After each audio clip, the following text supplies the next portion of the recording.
So excited to be a part of this, and always a pleasure to talk to Dan Richer of Razza. I think it's a wonderful cause that we're supporting here. I would also remind people that you can go to Slice Out Hunger's website, and in addition to the donation that you made to view the webinar, you can also donate custom amounts if you're so inclined, and then we can deliver pizza, therefore joy, to people on the front lines fighting this pandemic. So my name is Katie Parla. I'm a Rome, Italy-based food and beverage writer, culinary guide, and cookbook author. And in addition to writing my own cookbooks, I also co-author cookbooks with chefs, including the delightful Dan Richer of Razza Pizzeria Artigianale in Jersey City. And Dan, thank you so much for being here. And I am just gonna jump right into it. You are a supreme talent in the pizza industry. Razza has completely changed the pizza game for a lot of pizza eaters in our mutual home state of New Jersey, by delivering something to them that maybe goes beyond the regional specialties that we grew up with, Trenton style, for example. But before we talk about what Razza is today, can you sort of take us through the genesis of Razza while ignoring the construction work that's going on in the background? Yeah, I started Razza in 2012. It was my second restaurant. My first restaurant I started in 2006. I had no idea what I was doing, but the space had 2 wood-fired ovens and a really bad pizza recipe. And I just really wanted to make a better pizza than I did the day before. So I started studying bread making techniques, and that was a huge rabbit hole for me. Pizza is just a flatbread with some condiments on top. It doesn't matter how good your tomatoes are or how good your cheese is. If you don't understand fermentation, your pizza is not going to be as good as it possibly can be. So I've been studying fermentation for, I don't know, like 13, 14 years or so, like intensely, all with the just curiosity and the desire to make really good pizza. So this idea of always making a better pizza than the previous day is this sort of like infinite quest for, I mean, what would you say? Is it perfection? Is it, what's the end goal? The end goal is to just get really good at it and to be able to deal with new circumstances that arise. Like if I didn't study fermentation, there's no way we would be able to do what we're doing at this current moment, where our hours of operation changed. There's so many external factors that we have to deal with. Change of season is a big one for us. When we started doing natural fermentation, my first season change, going from summer to fall that year, was so difficult. I didn't know what was wrong, and I didn't know how to correct the issues that were happening, whether it was under fermentation or over fermentation or just no fermentation at all. So I had to study, because we had to open the doors at 5 o'clock, and there were a couple days there where we had to close because the pizza was terrible. And I was embarrassed and couldn't keep going that way. So I had to learn, and I had to learn on the fly. I had to learn fast. So for me, it was less out of desire, more out of necessity. Sure. And now it's like, I just want to get better. I want to have more control over something that is so difficult to control. But once you learn the steps and learn where you can exert your pressure, whether it's increasing the dough temperature or using a little bit more pressure with your hands to shape the balls, it's like that little fine tuning. I love those details. Yeah. So are you able to move your screen so we can actually see Razza? Because it's not as though you're working with like a whole like dough lab and an external space where you can manage temperatures. I mean, you just walked in from Grove Street, right? The entrance is on Grove Street. Yep. You This walked was into our the dining room right This now. used to be our dining room. Now it's our prep kitchen. Mm-hmm. And we have our our wood-fired oven. You can see our dough is taking a little bit long to ferment, and we're trying to get open in about an hour and 45 minutes. So we're trying to heat up the dough. We have a tiny little dough mixer. It's a tiny little guy. How many kilos are we talking here? 25 kilos. So we make about 100 balls per batch. And because we are thankfully pretty busy, we have to constantly be mixing dough. And because we have such a small mixer, it gives us the opportunity to make multiple different batches each day. And we can vary the rate of fermentation. We can try out a new flour on one of the batches. And if all goes bad with it, we just don't serve that one batch and we'll close up a little early, which doesn't usually happen. So when we saw the space near the oven, that's the prep space. That's where all everything. The production happens. Yeah. Our mixer is so small that it actually tucks underneath our oven during service. It's one of the reasons why we're not open for lunch. We just don't have the space. We don't have the space to do the prep. We're rolling pizza dough balls in the pizza station. And it just is what it is, but it's I love those parameters that you have to work within. Like we have this much space for a mixer, so we get the biggest one that fits in that space, and then we make everything else work. So, and there's always a way. There's always a way to make it work with your schedule, with your space confinement, with what flour is available to you. There's always a way to make the best of any situation. So in a pre-pandemic Razza, you guys would open the doors at 5 p.m., no reservations, people come in, tables are turning throughout the night. You guys are super, super busy. What is it like now, and how did you adapt to the new normal, for lack of a better term? The first thing was to make sure that all of our staff is safe and that they're not exposed in any way from coming to work. So figuring out the logistics of all that, whether it's organizing rides for guys so that they don't have to take public transportation, or our process for accepting deliveries so that delivery drivers don't enter the restaurant and we don't touch anything that they touched. All of those things. And then of course the guest interaction. We have these two big windows right here that we actually open up those doors, and we have it set up so that there's zero contact. Orders come in online. We pass the pizzas on a pizza peel through the door, and we're decently far away from the guests. So we can keep going like this. It's definitely interesting, but we changed our hours of operation to so that because we have a curfew here in New Jersey, everybody's got to be indoors by 8 p.m. So we're opening earlier and closing earlier.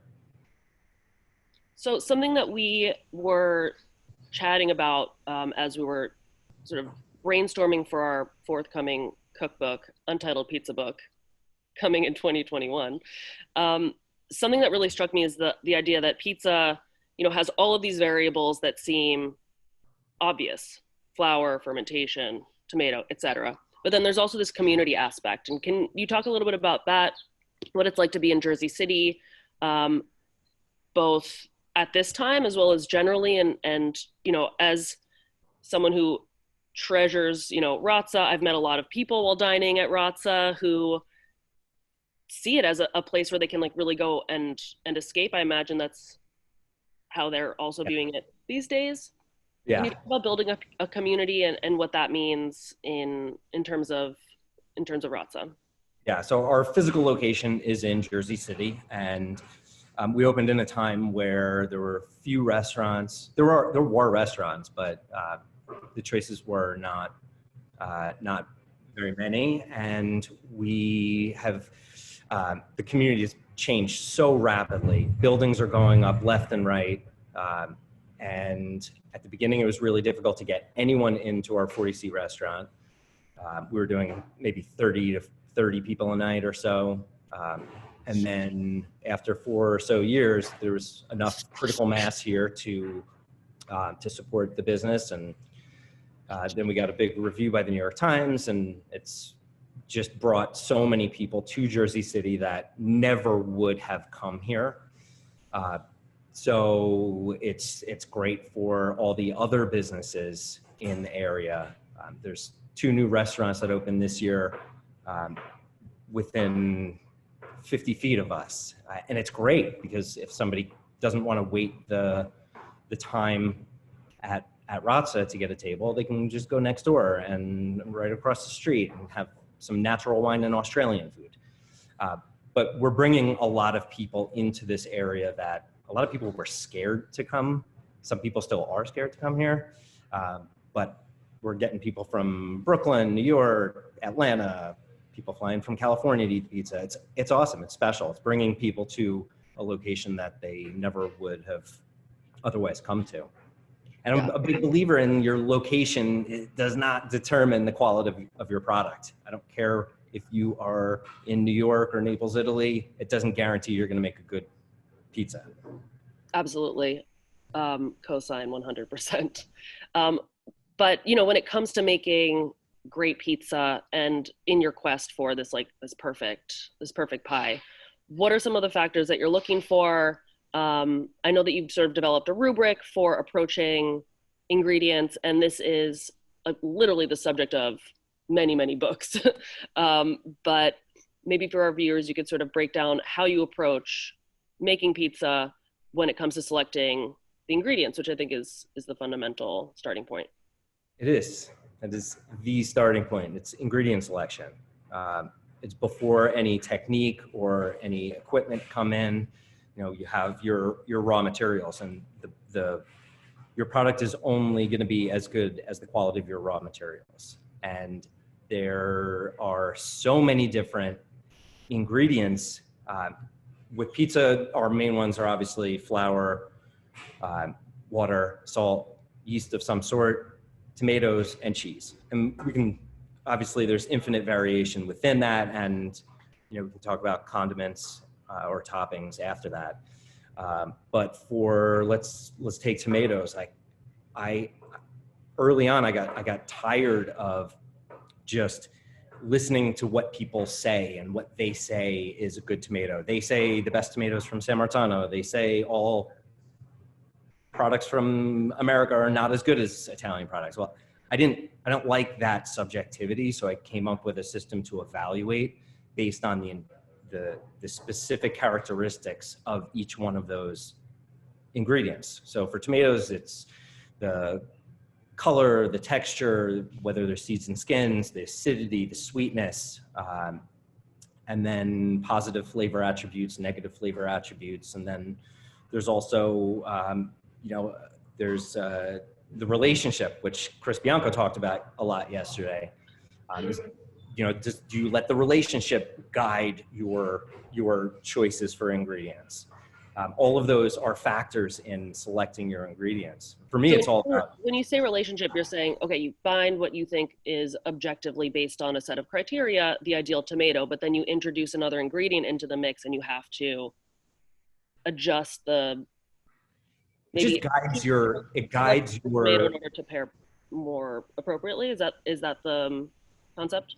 I think so.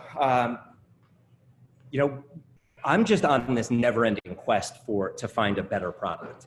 So I'm always tasting, I'm always meeting new people, I'm always having conversations with new flour millers or tomato canners, and it's a very special process that is very organic, and we do tastings all the time. It's one of the most important things that I do in making pizza is not actually making the pizza, it's searching for an ingredient. Yeah. And Can you tasting. talk about how New Jersey produce and other products play a role at Razza? Yeah, so for me, local ingredients it's always just been the way.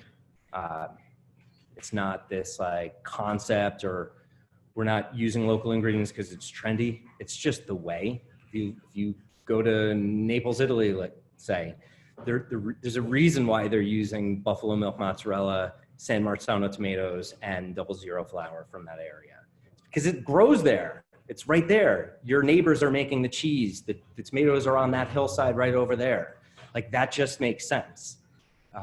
And so we're applying that same ideology to where our location is and using our neighbors' tomatoes or zucchini or asparagus.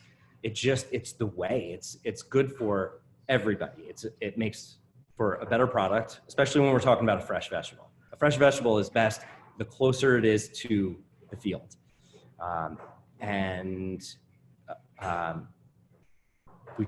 It's just the way.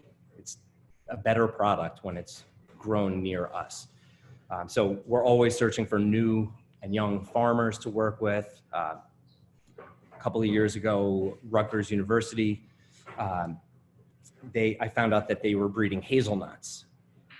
And so we started doing a hazelnut pizza because they're trying to breed the perfect hazelnut. There's a worldwide shortage for hazelnuts, and they're trying to outbreed disease. And in the process, they have all these incredible hazelnuts, and we're trying to build this hazelnut industry back up on the East Coast because it was one of our predominant trees prior to the early 1900s.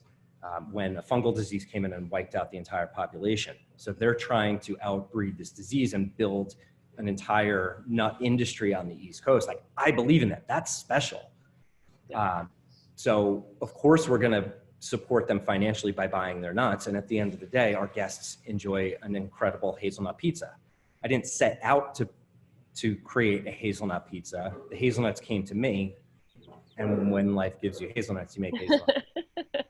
I've heard that before. So what about flour? Are you using Jersey-based flours? Are you sourcing from all over the US? And how do you approach that? Very important. Flour it's a pretty important decision.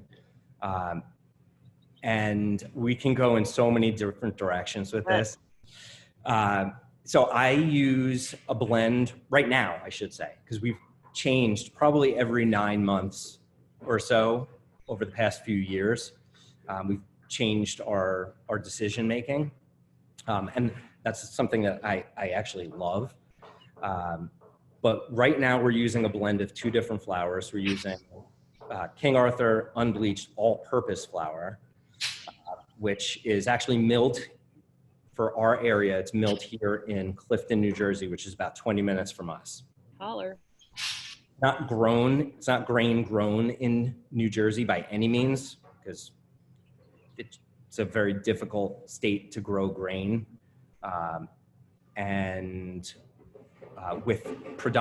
When we use only locally grown grains, there's a huge variation from bag to bag. And it's a variation that I'm not willing to accept in our final product. Sure.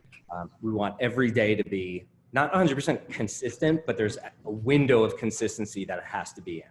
And that's where our evaluation system and the rubrics and determining exactly what we're looking for in our final product is so important, because it defines what that variation is acceptable. And if a day comes where our pizza is outside of that window of acceptability, we would close and try to not ever make that happen again. So we blend, like I said, King Arthur unbleached all-purpose flour, not bread flour, not high gluten flour, with a central milling product. It's one of their high extraction flours.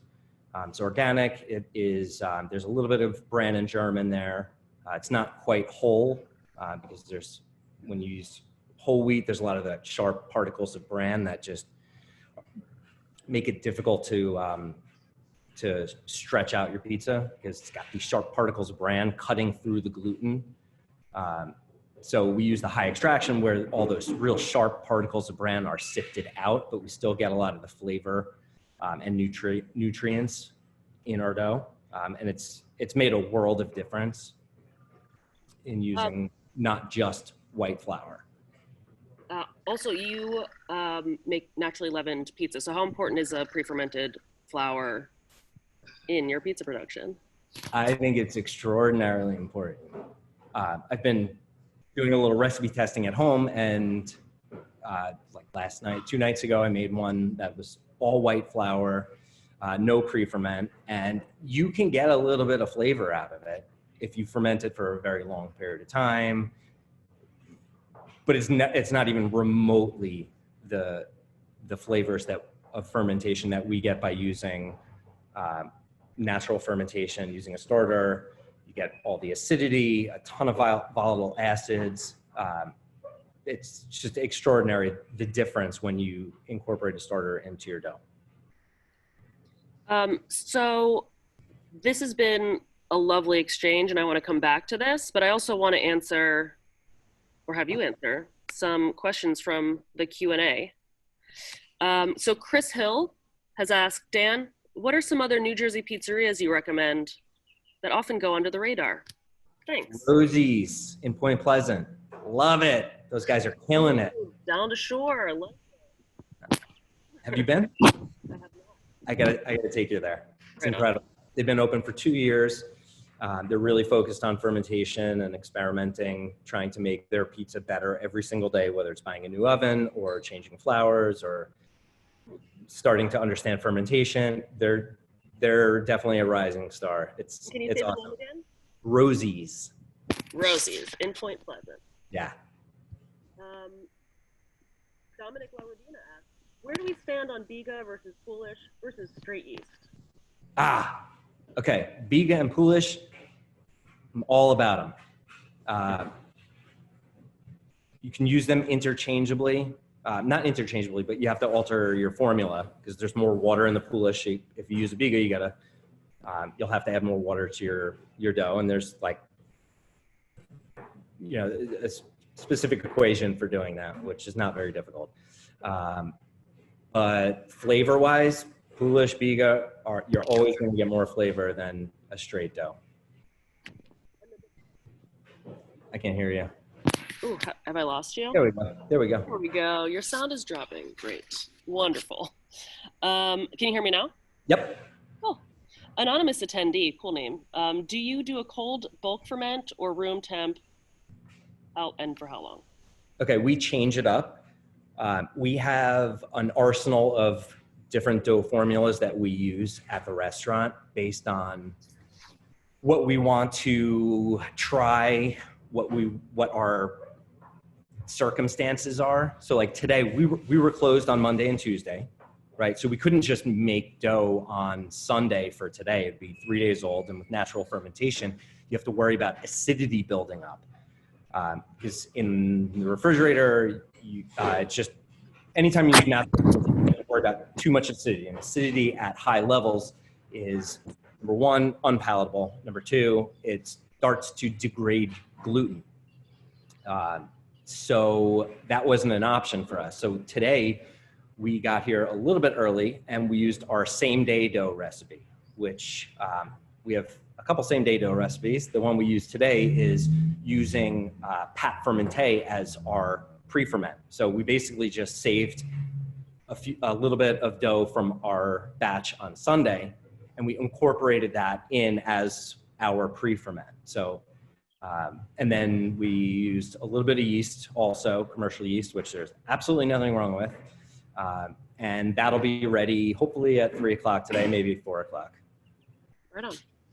Typically it's a different scenario, but we have about 5 or 6 different dough recipes that we use based on our circumstance.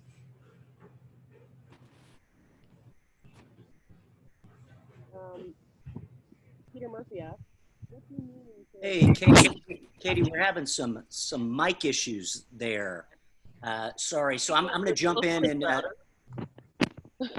Hey, Katie, you're good. Why don't we let Justin answer ask a few questions until you get situated? Okay. Okay. I mean, can you hear me now? Yep. Okay, perfect. Yeah, I was trying to move away from the construction and I moved towards the sketchy service area, but we should be good now. All right, Peter Murphy, what do you mean when you say a very long period of time to ferment? How long do you typically ferment in your restaurant? So for us, like I said, we have a bunch of different formulas and they all have different timing. But again, don't think about fermentation as like a you have to do it for this long and longer is better. That's all nonsense. Like you look at guys like Anthony Mangieri, you ask him how long he's fermenting, it's like a couple hours, but a large proportion of his dough has been pre-fermented. So while the time between mixing and baking might be only a few hours, it's been fermenting continuously, number one, for years, but two, his pre-ferment is such a large portion of the dough that you don't need or want it to ferment for too long. Because again, we talk about acidity buildup, and longer is not always better, especially when it comes to natural fermentation. In my opinion, like kind of shorter is a little bit better because you have a little bit more control on a lot of your other factors.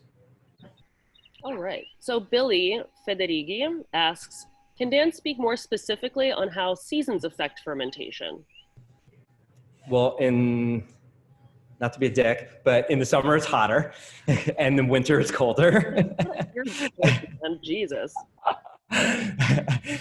So in the summer it's warmer, so everything ferments significantly faster. In New Jersey, we also have higher humidity. So our flour is going to hold more water. So we have to back down the hydration just a couple of percentage points, nothing crazy. But when in the summertime, it's like, it can get 90 degrees for a stretch of time. And because of that, our refrigerators work a little bit less efficiently, and just the time, everything ferments significantly faster. The water coming out of the pipes is warmer. In the winter, it's the exact opposite, where it's super dry in here. So we might have to increase the hydration just a little bit. Our refrigeration runs super efficiently, barely has to work at all because everything's so cold. Our room temperature is so cold overnight that our starter, which we keep at room temperature overnight, we have high ceilings, we have an inefficient air conditioning system and heating system. So we can see these big swings in activity level of our starter, and the activity level of your starter impacts everything about your dough. So it just requires a subtle correction. We refrigerate our flour in the summertime. We use a ton of ice to mix our dough, but we're also very cautious about our final dough temperatures after it comes out of the mixer. In the wintertime, it might be a few degrees higher. In the summertime, it might be a few degrees lower. In the summertime, we're anywhere between 70 and 73 degrees on our final dough temperature. In the winter, we're closer to 78. But it's really just identifying those factors, like what's going on around you in every possible scenario, and being super aware of all of these changing factors that might impact your dough. It's really awesome. And are you keeping track of all of these things with are you measuring dough temperature with thermometers and things, or are there other factors that are more intuitive to you? Some factors are more intuitive, but it's very calculated. We measure the temperature of everything. And we record a lot. We have books upon books upon books of our records for the day, whether it was the starter temperature, any other factors that might have impacted our dough production, any changes that we made. So that, because it's such a long process from start to finish, any changes that we make today to our starter is not going to impact the dough until two, sometimes 3 days from now. So we have to record so we can look back and see what changes did we make and what were the impacts of those changes. There has to be this constant feedback loop of like, okay, what did we do today and how did it impact what our final product is down the road? Amazing. Okay, so Jean DiMaria asks, I like this question because I'm always interrogating you about this. Are there pizzaiolas that you aspire to? So who are the pizzaioli out there who you're dreaming of going to their pizzeria as soon as this COVID travel situation? So I have like 4 or 5. Love Anthony Mangieri, love his pizza. It's not by any means what we're trying to produce. It's very Neapolitan. I think it's better than 90% of the Neapolitan pizza I've had in Naples, personally. Yeah, well, Neapolitan pizza is highly problematic for many, many reasons. Yeah, he's just focused on making a really great product. That's it. And I happen to really enjoy that product. Same thing with Chris Bianco. I love everything about his his places, who he is. Love his pizza. Again, not something that I'm trying to aspire to be. I also love Franco Pepe, as you know. Yeah. We were there in September. I don't know if I told you this. We were there in September with a bunch of chefs from California, and we had his like 13-course pizza tasting menu. It was fantastic. And at the end of it, I was like, dude, I just really want your straight up margarita. And that was probably in the top 3 pizzas that I've ever had in my life. It was so incredible. It was just absolutely perfect. Every aspect of it. You couldn't find any, like, completely flawless in a flawed way. You know, it was amazing. Yeah, I mean, in a lot of ways, when I think of sort of similar pizza sensibilities, I see a lot in common with the two of you, because you're treating the tomato not just as like the catalyst for like the product that will become the sauce, but how it changes throughout the seasons. The source of the tomatoes is going to influence a huge litany of factors, and he never takes that concept for granted. Yeah. So he wants you to have this like stunning degustazione with 13 pizzas, but then also be totally floored by the like utter simplicity of the margherita. Yeah. Yeah. And we're fundamentally looking for very, very different things in our final product. Just like Anthony Mangieri and Franco Pepe, Gabriele Bonci, one of my other favorites. We're all we're trying to build different houses using very different blueprints. And maybe the techniques are similar, but what we're shooting for is just extraordinarily different. They're almost different food groups. Yeah. If you're using, this is from anonymous attendee who's back for another question. If using a quote older dough for a pre-ferment, what percentage do you use? It depends on when you want to bake that pizza. Okay, if you want to bake it sooner rather than later, use a higher percentage of pre-fermented flour. If you want to just incorporate a little bit more flavor into your dough and then continue to ferment for another 2 days in the refrigerator, then use a smaller amount. So it's all relative. Yeah, but and I think one of the great things about baking at home is you get to watch the dough rather than watch the clock, where we have to watch the clock. It's a ticking time bomb. We got to open the doors at 5 o'clock. Shit better be ready. Throw the dough in the hottest spot possible, you know? Whereas at home, you can just kind of take your time, and when it's ready, that's when you can use it. So as long as you know the visual indicators that you're looking for in a dough that is ready to bake or a dough that's finished bulk fermenting, like, you can alter your schedule around your dough. Can you talk more about the cheese you use and where you get it? Okay, just like the tomatoes, we have a whole system for evaluating the cheese. We use multiple different cheeses at any one time, just like we have at least 2, sometimes 3 tomatoes in the restaurant for different pizzas, and we use them for different purposes. Cheese is the same way. Our main cheese is one that we make here at the restaurant every day. Right now we're using Palio Gold Curd, which is kind of the gold standard in our area. It's pretty fantastic. It gives us control over its melting characteristics and the age of it. It also, we use it like 2 hours after we made it. So it's pretty fantastic. It's very approachable in flavor. It's almost grounding for me. It's this like bite of fresh mozzarella that I grew up on. It's awesome. We also have a relationship with a very small farm in Sussex County, New Jersey, where they are milking Jersey cows and making cheese on the farm, and then they drive it to us. It is so fantastic. It has a higher water content and a higher fat content, which makes it melt and spread and flow onto the pizza much differently than the cheese that we make here. So we have to alter how we incorporate additional moisture onto the pizza. So if we're using tomato sauce with that cheese, we have to do kind of like little drops of the sauce onto the pizza. We can't spread it on the whole pizza because then it would enable the cheese to flow even more. By the cheese having direct contact with the dough, which is a little drier, it actually restricts its flow and doesn't make it a soupy, watery mess.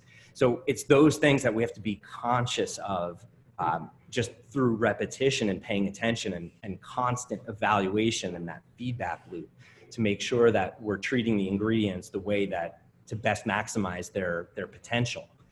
But I love that cheese because it's a small farm, it's local agriculture. The flavors are fantastic. In the spring, summer, and fall, it's this golden yellow color, and you can taste what the cows are eating. It's fantastic. I like doing them side by side. So we have two different margaritas on the menu.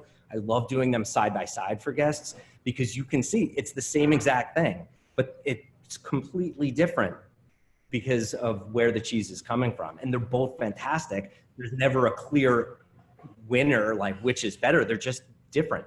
It's like tasting two different wines side by side. Sometimes when you're tasting two incredible wines side by side, there's no winner, there's no loser. It's just different and it's thought-provoking, and there can be preferences, but they're both beautiful things as long as they're made with care. I cannot wait for the chapter of our book dedicated to cheese flow. I know.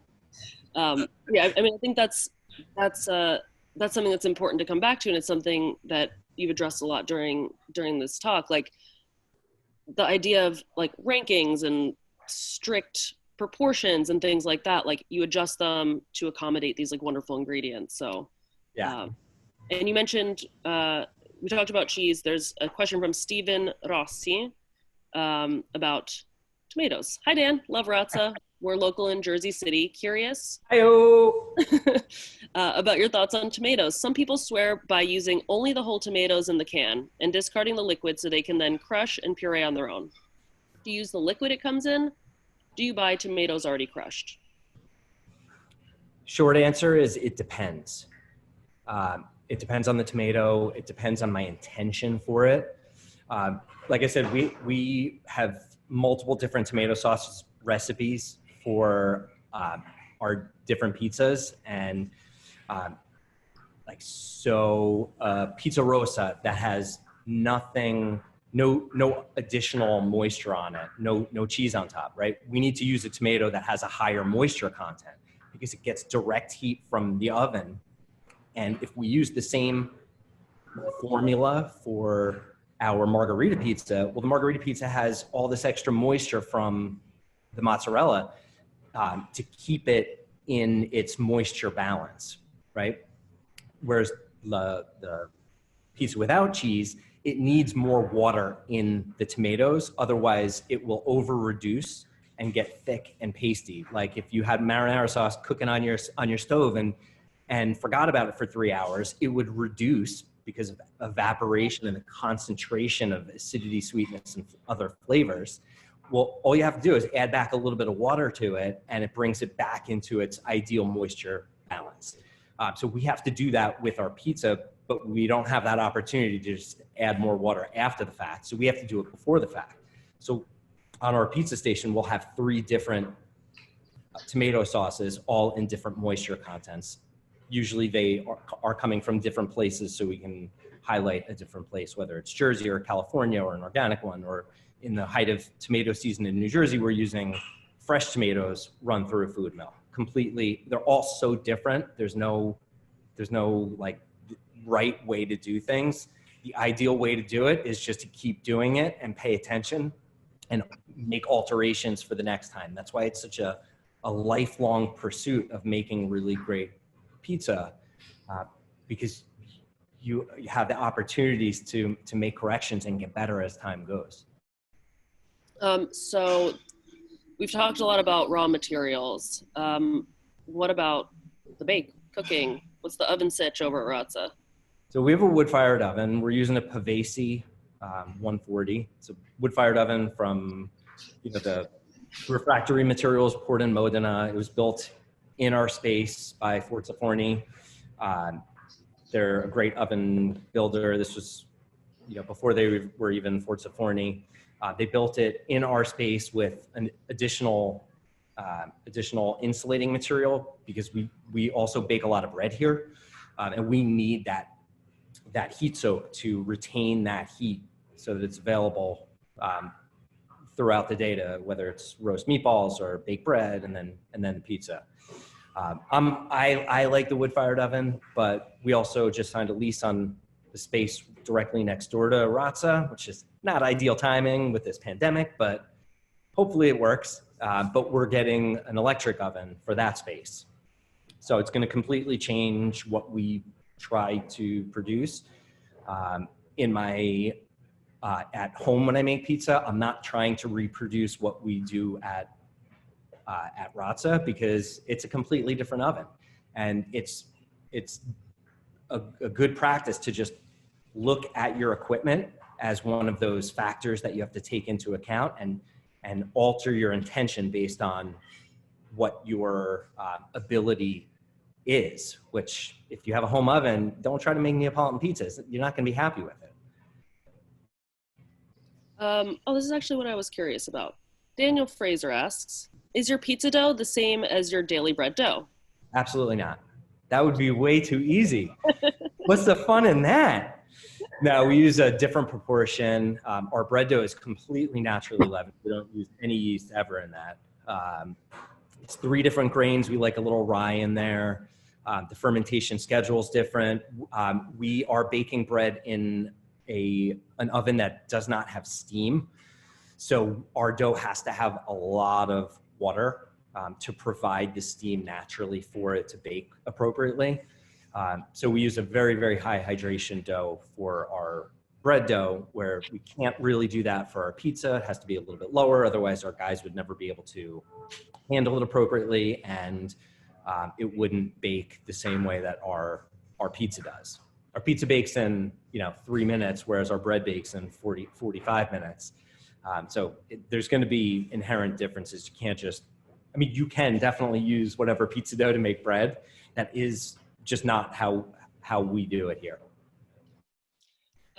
Anonymous attendee asks, best pizza city in the country, aside from Jersey City, Portland. What's your answer? Portland. Without a doubt. Shout out to all my Portland pizza peeps. Hi-yo. So let's see. Chris Richer asks, what do you add to your sauce? Nothing. Sager asks. So we try to find the best natural raw materials and treat them as simply as possible. So on our pizza, we mill them. Depending on the viscosity of the tomatoes, sometimes we have to add water to it to get it to that right moisture, so that once it bakes, it doesn't over reduce. We don't add olive oil. We certainly don't add sugar. That's the worst thing anyone can ever do to tomatoes. Tomatoes are naturally high in sugar. They don't need any sugar. We don't add any oregano because I'm not into that. We do correct the seasoning with a certain amount of salt, but that has to be done. We do it one time, maybe one time a year. We'll adjust the salt content, but usually tomato canneries have their salt levels pretty locked down. So it's not something that needs to change very frequently, but sometimes they do need to be corrected for seasoning, depending on if we add water to it or. We also started adding tomato passata into one of our tomato sauces with a little bit of water, because the passata holds water a lot. It binds with water pretty well. So we're actually able to both water down our tomato to get it to the right viscosity without diluting its flavor. So it's pretty cool. We've been playing around with that for the past couple of months. And I don't know if we're going to continue doing it, but it seems to work right now. And I'll probably get bored and try new things next week. Calvin Kwan says, hi, Dan. Question from Hoboken, New Jersey. They're, I think, tearing down the building next to where I'm sitting, so I'm going to just move over here now. Can you speak about the best pizza you can make at home? Okay, so I think that pizza at home is rather difficult, especially when you're not doing it on a daily basis, but you should absolutely try. I like squares, personally, in a home oven, because squares bake at a lower temperature. You're not looking for a 700, 600 degree oven. With pan pizzas, you can easily bake them anywhere between 450 and 500 and get an extraordinary pizza out of your home oven. Higher hydration on the dough. I use a black pan, whether it's a Detroit style pan or one of those like square Sicilian pans, or I have a rectangular one from Rome. It doesn't matter. I like the black because it absorbs heat and it transfers heat to your dough better than an aluminum pan would. So you end up with a crispier crust. Jordan DiMaggio asks, are you using tap water or filtered water? Right now, tap. When we build out the space next door, we'll get a filter because we'll be able to afford it, hopefully. But I'm a big believer in, as long as you can drink the water, you can make great pizza with it. I've made great pizza in California. I've made great pizza in Florida. It's more about all of the other factors than the water. But if you feel comfortable drinking your tap water, make pizza with it. It's not going to impact anything. Danny Sullivan asks, what temps are you cooking your pizza at, and what types of wood are you using? Okay, two very good questions. The temperature, I don't know. We don't have a thermometer in the deck of our oven or in the dome of our oven. There's no possible way to get an accurate depiction of the oven temperature when every pizza we put into the oven, we're removing heat from the floor. So it's a constantly moving thing. We don't think about it. We look for visual indicators in our oven to determine how hot or how cool our oven is. Whether it's the size of the fire, the length of the preheat, how big our coal bed is, if there's soot building up on the walls of the oven, how fast a handful of flour will burn on the floor is a good indicator of how hot it is. I don't know the temperature. We have one of those laser thermometers. It doesn't work. So the more important aspect of wood-fired cookery is the wood, and the type of wood is less of a factor than the size of the wood, the density of the wood, and the moisture content of the wood. It's super important that it's at a low moisture content. It's not just seasoned or landscapers wood that they've had sitting around for a year. We only buy kiln dried wood. Right now we're using two different types of wood. We've been experimenting probably for about a year now with a compressed wood. Can you grab me one of the Fagettos? Nick, can you grab a Fagetto? I'm gonna grab one. So right now we're using a combination of two. One's a compressed to man-made recycled piece of wood, thank you, buddy, like this. Every piece is exactly the same, so it's very, very, we know what to expect. Every time this ignites, we know what to expect. So it gives us consistency. We use that during our preheat. We use that during lulls in our service when maybe there's no pizzas fired. We'll throw one of those on. it has a little bit more density than our other wood, which right now our secondary wood is white birch. They're small pieces. They're about 2 to 3 inches max in diameter and about 12 inches long. It gives us, the small piece gives us ultimate control on how many BTUs we're adding to that fire at any one point. So when we're baking pizza after pizza after pizza, if we throw a giant piece of wood in the oven, the temperature is going to ignite so much, it's going to increase so much that the balance between the floor of our oven and the air of our oven is going to be off. Okay, it needs to be, the air needs to be slightly hotter than our stone. But if we throw this big piece of wood in, it's going to ignite so much that the balance is so off that the bottoms of our pizza will come out raw and the tops of our pizza will be burnt. And that's Dan, what we're looking Katie, I love what you've been saying. I love what's going on with all the, what I think that you've really been able to explain to a lot of people is that pizza, the variables in the equation, which I love. And as soon as you can figure out maybe one variable like the wood or the water, depending on the season, or the tomatoes, then you can move on to the next step. I really got to applaud that process. I love the tasting all the time and the constant, the desire to keep getting better and follow the passion, dude. Balance, right? The balance, variables in the equation. I really love it. But guys, it's time to start our pizza party because we do have some other people coming up here. Who's next here?